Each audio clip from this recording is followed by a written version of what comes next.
खुदा के कलाम में से हम देखेंगे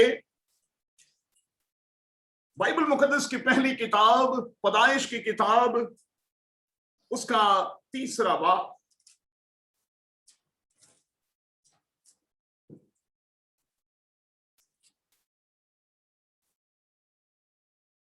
पुराने अहदनामा में से पैदाइश की किताब का 3रा बाब और उसकी 17वीं ता 19वीं आयत।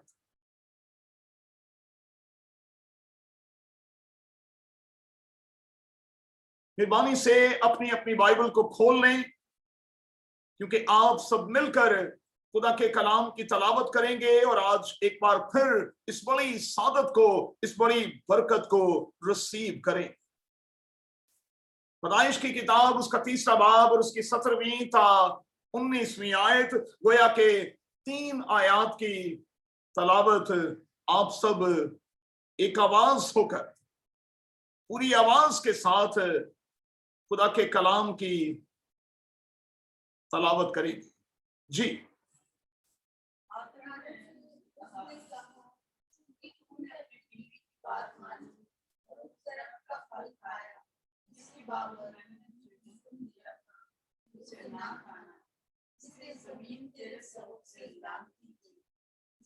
के साथ वो अपनी उम्र भर उसकी पैदावार पाएगा और वो तेरे लिए कांटे और पेट की सब्जी खाएगा, अपने मुंह के पसीने की रोटी खाएगा जब तक जमीन में आ जाए। इसलिए काला पाप है और पाप में लौट जाएगा। खुदा के कलाम की तलावत पर, बाइबल मुकद्दस के इस अजीम हिस्से पर खुदावन की बरकत हो। आमीन। खुदा का शुक्र हो। जिस मजमून के तहत हम खुदा के कलाम में आज उतरने वाले हैं वो मजमून है I don't have enough. I don't have enough. मेरे पास काफी नहीं, मेरे पास ज्यादा क्यों नहीं। ये वो सवाल है जो अक्सर मेरे और आपके कानों से टकराता, और मैं समझता हूं कि ये सवाल वो लोग करते हैं जो अगरचे के मेहनती भी हैं, अगरचे के वो पूरी कोशिश करते हैं, पूरी जद्दोजहद करते हैं, पूरी मेहनत करते, तो भी उनके लिए कांटे और ऊंट कटारे क्यों।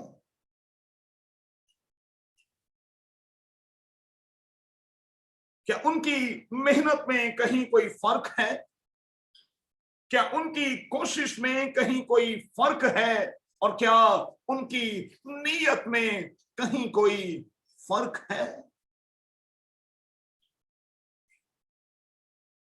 क्या वजह है कि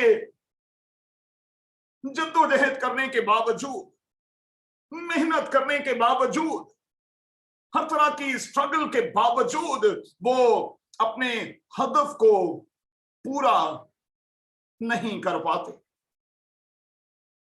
वो अपने टारगेट को अचीव नहीं कर पाते, वो पूरा हासिल जो है वो उसे ले नहीं पाते। अगर कोई मुझसे पूछे तो मेरा सादा सा जवाब होगा कि ये सब कुछ गुनाह के कारण है। और इस बात को बच्चों कभी ना भूलिएगा कि गुनाह ने कुछ ऐसे असरात छोड़े हैं कि क्या कहने।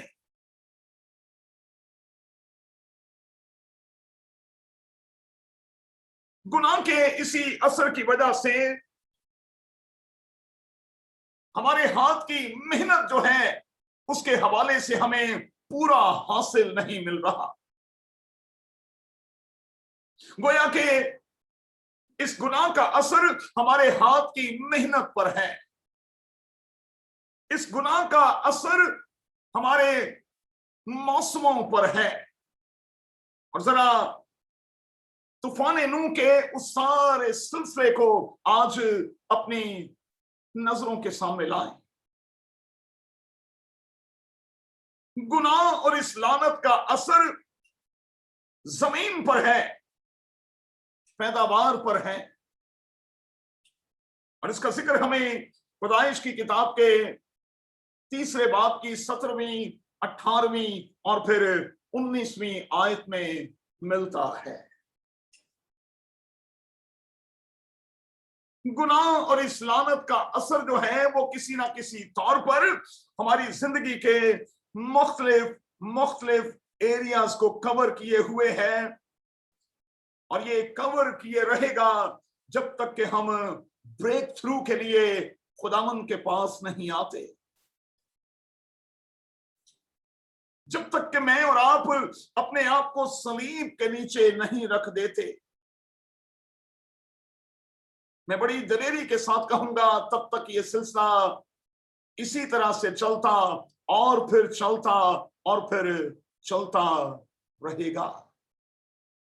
गुनाह का ये असर, ये बेबरकती जनरेशन टू जनरेशन ट्रांसफर होती रहेगी जब तक हम अपने आप को सरेंडर नहीं करेंगे और अपने आप को सलीब के नीचे नहीं रखेंगे।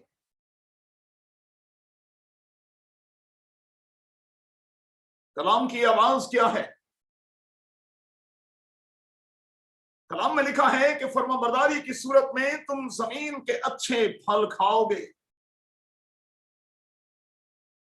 इस्तिस्ना की किताब के 28वें बाब में लिखा है कि तुम मौसमी असरात से बचे रहोगे।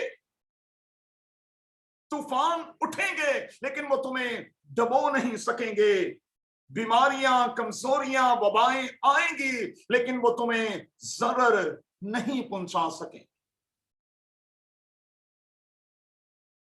मुमकिन है कि कई बार अयूब की तरह हमें सब कुछ दे देना भी पड़े, लेकिन इस बात की गारंटी है कि हमें 200% मिलेगा। लेकिन ये होगा उसी वक्त जब हम अपने आप को सरेंडर कर देंगे, जब हम अपने आप को खुदावंद के हवाले कर देंगे, जब हम अपने आप को सलीब के नीचे रख देंगे और जब हम खुदावंद की पूरी फरमाबरदारी करें।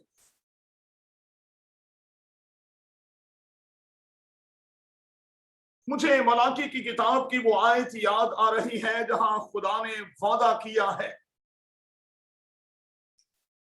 ये वादा हम में से एक एक के लिए है कि इतना दूंगा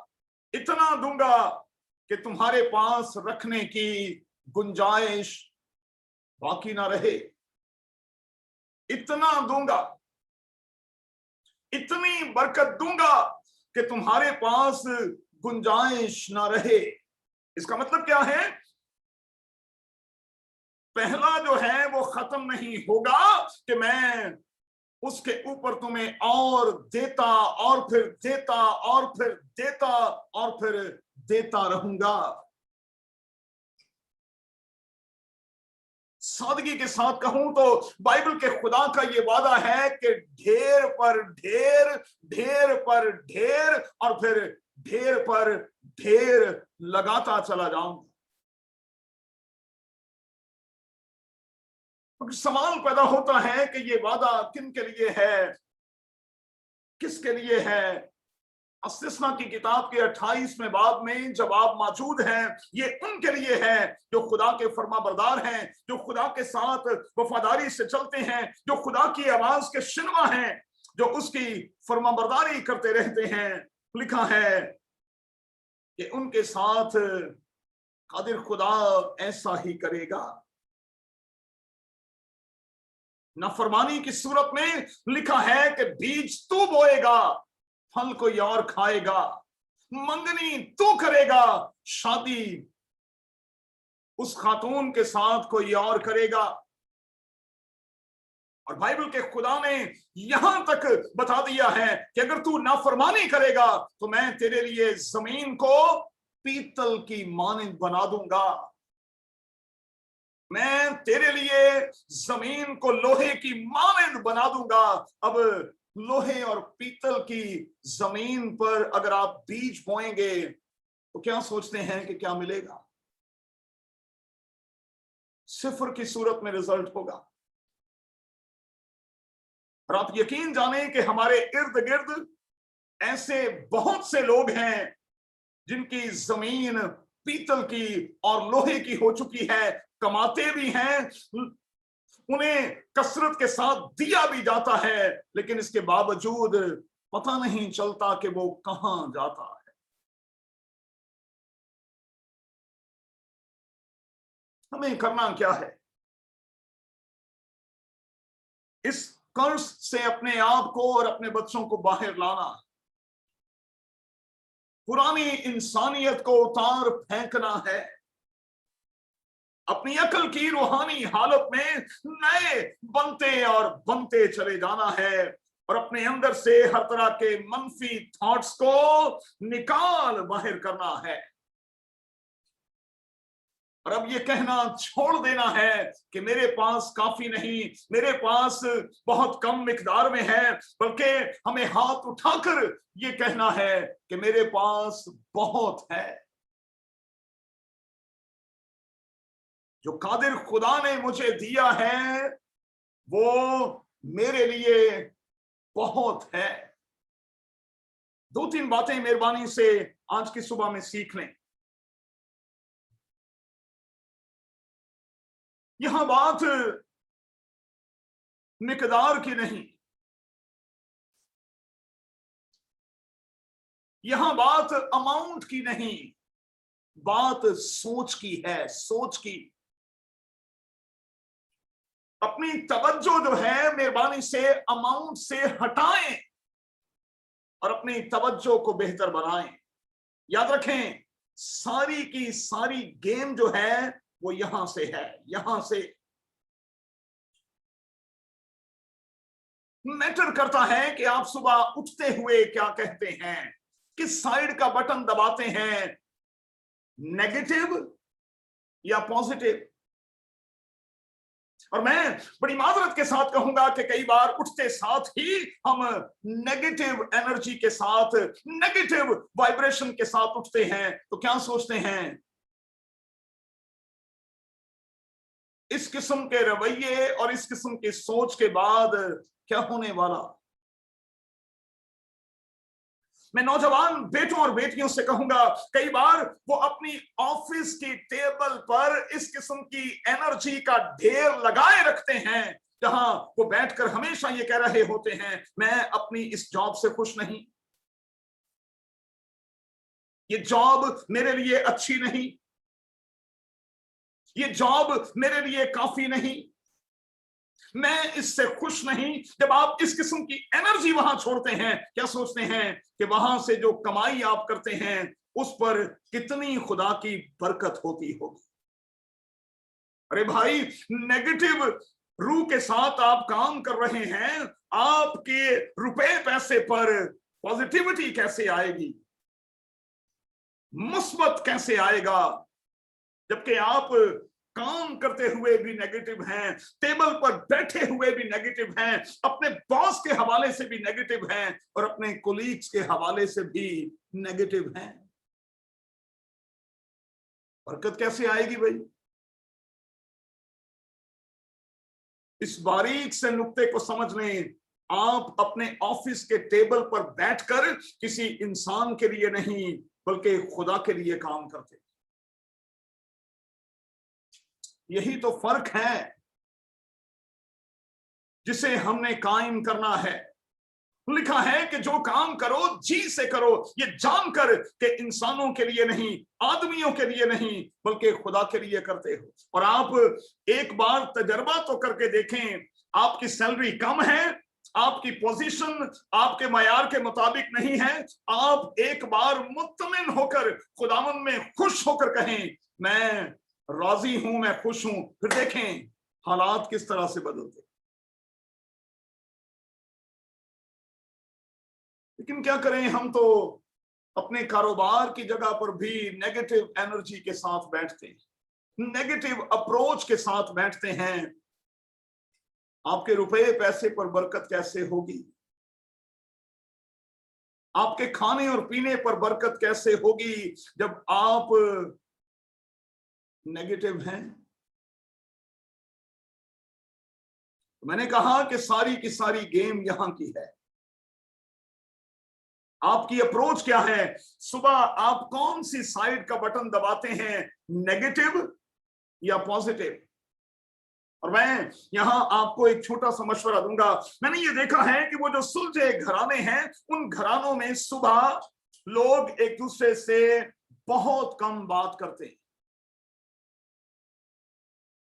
सुबह के वक्त में लोग सुलझे हुए घरानों में एक दूसरे से बहुत कम बात करते हैं। क्यों? क्योंकि कहीं कोई इख्तलाफ ना हो, कहीं मूड खराब ना हो, कहीं कोई नेगेटिव अप्रोच हमें अपने काबू में ना ले ले, कहीं कोई नेगेटिव वाइब्रेशन हमें ना घेर ले, कहीं ऐसा ना हो कि सारा का सारा दिन जो है वो नेगेटिव नेगेटिव और नेगेटिव ही चलता रहे। मैं गौर कर रहा था कि हमारे घरानों में सुबह सवेरे, कोई 20 साल पीछे चले जाएं तो सुबह सवेरे ऑडियो कैसेट्स या सीडीज जो हैं वो लगा दी जाती थी, ऊंची आवाज में लगा दी जाती थी, ताकि कोई किसी से बात ना करे और घर का माहौल जो है वो शांत रहे। मैं बड़ी माजरत के साथ कहूंगा, हमारे खानदानों में हमारी सवेर ही फैसला कर देती है कि हमारा दिन कैसा होगा। हमारी सुबह ही फैसला कर देती है कि हमारा दिन कैसा होगा, आज हमारा काम काज कैसा होगा। अपनी अप्रोच को बेहतर बनाएं भाई, अपनी सोच को बेहतर बनाएं और हमेशा ये कहें कि मैंने सुबह में नेगेटिव बटन नहीं बल्कि मैंने पॉजिटिव बटन ऑन करके अपने घर से निकलना है। फिर तजर्बा करके देखिएगा, चीजें पॉजिटिव पॉजिटिव पॉजिटिव और पॉजिटिव होती चली जाएंगी। आपके सारे काम मेरे यस्सु की बदौलत बनते और फिर बनते और फिर बनते चले जाएंगे। एक और एंगल से मैं चाहूंगा कि हम इस हवाले में उतरें, अपने इस मजमून में उतरें और चंद एक बातें खुदा के कलाम में से लेने की कोशिश करें। बात जरा बारीक सी है, मेहरबानी से जरा तवज्जो के साथ सुनिएगा और समझने की कोशिश कीजिएगा। ये जिंदगी का दरख्त है भाई। जिंदगी के इस दरख्त की जो सुप्रीम चीज है वो है रूह। अगर सादा जुबान में कहा जाए तो दरख्त कुछ भी नहीं, असल में उसकी असल जो है उसका बीज है। बीज, दरख्त कुछ नहीं, बीज जो है वो सब कुछ है। बीज की वजह से दरख्त है, दरख्त की वजह से बीज नहीं है। अब जिंदगी के इस दरख्त को और अपनी इस रूह को मैं और आप कितना पानी देते हैं, कितनी खाद डालते हैं, सोचिएगा जरा। दिन में कितने मिनट आप अपने आप को देते हैं, अपनी रूह को देते हैं। अगर आप मेरी बात गौर से सुन रहे हैं तो आप मेरे साथ इत्तेफाक करेंगे कि हमारी सुबह से लेकर हमारी शाम तक की ये सारी जंग जो मैं और आप हर रोज लड़ते हैं, उसका महवर हमारा जिस्म होता है। हम सब कुछ अपने जिस्म के लिए कर रहे होते। माजरत के साथ, आपने सारा दिन भर अपनी रूह के लिए क्या किया? जिस्म को तो पानी भी दिया, खाद भी दी, खुराक भी डाली, आपने अपनी रूह को कितनी खाद डाली, कितना पानी डाला?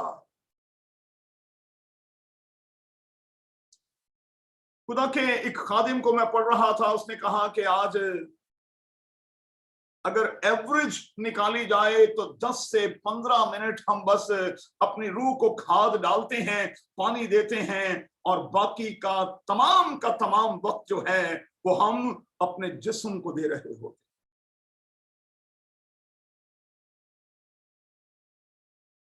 सोच लें कि आपके लिए जरूरी क्या है। अब जो बात मैं करने जा रहा हूं वो बड़ी जबरदस्त है और बाइबल मुकद्दस के मुताबिक है, रोमियों के खत की रोशनी में है। फर्क क्या है? रूहानी आदमी रूहानी बातों के ख्याल में रहता है और जिस्मानी आदमी जिस्मानी बातों के ख्याल में रहता है। वो जो जिस्मानी है उनका महवर सुबह से शाम तक उनका जिस्म है, और जो रूहानी है उनका महवर उनकी रूह है। मेरा और आपका महवर क्या है भाई? मेरा और आपका सेंटर क्या है भाई? मैं और आप किसे कितना टाइम दे रहे हैं? जिस्म को कितना टाइम दे रहे हैं और अपनी रूह को कितना टाइम दे रहे हैं?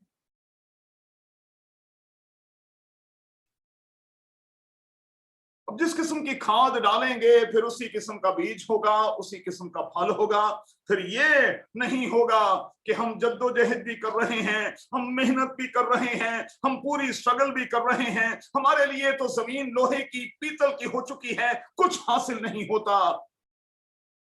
इसके बिल्कुल बरक्स होगा।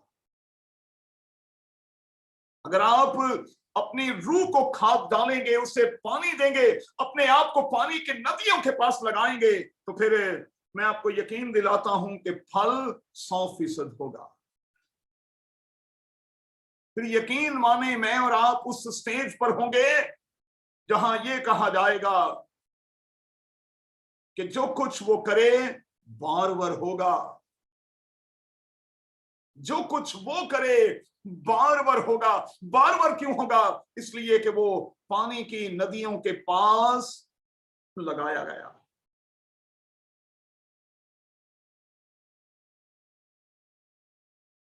एक और बात कहकर मैं जल्दी के साथ इख्तिताम की तरफ बढ़ूंगा। यकीनी तौर पर मैं और आप स्ट्रगल करते हैं, मेहनत करते हैं, जद्दोजहद करते हैं, सुबह से शाम तक जिंदगी की जंग लड़ते हैं। कितने फीसद कमा रहे हैं?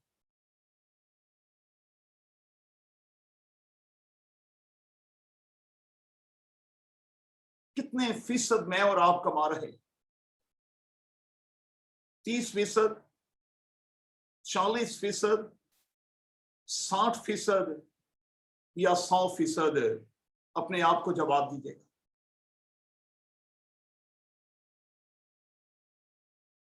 एक मरकजी बात मैंने आपको बता दी है कि आपको पता होना चाहिए कि आपने दिन के आगाज में कौन सा बटन दबाना, नेगेटिव का या पॉजिटिव का। दोनों तजर्बे करके देख लीजिएगा। नेगेटिव होकर देख लीजिएगा, पॉजिटिव होकर देख लीजिएगा। जमीन आसमान का फर्क आपके सामने आ जाएगा। आपकी मेहनत का हासिल आपके सामने आ जाएगा और आप देखेंगे कि आपके काम बनते बनते और बनते चले जाएं। आपके रुके हुए काम जो हैं वो होते चले जाएंगे अगर आप पॉजिटिव अप्रोच के साथ आगे बढ़ेंगे। फैसला मेरा और आपका है। अगरचे कि ये कह दिया गया कि जमीन तेरे सबब से लानती हुई, वो तेरे लिए कांटे और ऊंट कटारे उगाएगी, तू खेत की सब्जी खाएगा, तू अपने मुंह के पसीने की रोटी खाएगा जब तक कि तू जमीन में फिर लौट न जाए, इसलिए कि तू उससे निकाला गया है। ये सारी की सारी बातें हैं। लेकिन जब हम अपने आप को सरेंडर कर देते हैं, सलीब के नीचे रख देते हैं, तो फिर हर तरह की लानतें और हर तरह की कसाफतें यस्सु के नाम से जाती रहती। एक आयत मैं आपको देने लगा हूं, ये आज की मरकजी आयत है भाई, नोट कर लें इसको। इस आयत को कभी ना भूलिएगा। इस एंगल से आपने पता नहीं इस आयत को कभी पढ़ा है, कभी इस पर गौर किया है कि नहीं, लेकिन आज जरा इस एंगल से गौर कीजिएगा। यूहन्ना की अंजील के 10वें बाब की 10वीं आयत में लिखा है, मैं इसलिए आया कि वो जिंदगी पाए और कसरत की जिंदगी पाए। यस्सु इसलिए आया कि वो मेरी और आपकी जिंदगी के एक एक एरिया में कसरत और बरकत बख्शे। यस्सु से खाली हैं तो फिर बरकत और कसरत कैसी भाई? और अगर आप यस्सु से भरे हुए हैं, उसके हाथ को थामे हुए हैं, उसके साथ साथ चल रहे हैं, तो फिर ऐसे लोगों की जिंदगी में बरकत भी होती है और ऐसे लोगों की जिंदगी में कसरत भी होती है। पिछला जो है वो खत्म नहीं होता कि अगला ढेर फिर लग जाता है, फिर ढेर लग जाता है, फिर ढेर लग जाता है। खुदा बरकत पर बरकत पर बरकत देता और देता चला जाता। और ये फिर अपनी इस मौजूदा स्ट्रगल के होते हुए, इस जद्दोजहद के होते हुए, इस मेहनत और मुशक्कत के होते हुए, आप जहां पर भी हैं, मेहरबानी से अपनी जगह पर खड़े हो जाएं। सब अपनी जगह पर मेहरबानी से खड़े हो जाएं, खड़े हो जाएं। अपनी आंखों को बंद कर लें, अपने सरों को झुका दें। और आज आप जो कुछ तारीफ की सूरत में गाने वाले, जो कुछ आप कहने वाले हैं, ये आपके दिल की आवाज बन जाए।